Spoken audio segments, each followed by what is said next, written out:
शूरवीरांना स्मरण करून त्यांच्या कार्याची आठवण करतो. डॉक्टर बाबासाहेब आंबेडकर, पंडित जवाहरलाल नेहरू, महात्मा गांधी, मंगल पांडे, भगतसिंग, राजगुरू, सुखदेव अशा हजारो क्रांतिकारकांनी भारताच्या स्वातंत्र्य लढ्यात अमूल्य योगदान दिले.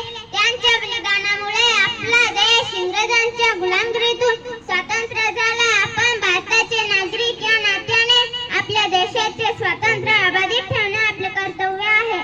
आपल्या देशाला थोर पुरुषांनी, स्वातंत्र्य सैनिकांनी लाभलेले आहे. त्यांचे बलिदान व्यर्थ न जाऊ देता त्यांच्यापासून प्रेरित आपसातील वेर सोडून सर्व भारतीय एकत्र आले तर खऱ्या अर्थाने स्वातंत्र्य दिन साजरा होईल. जय हिंद, जय भारत.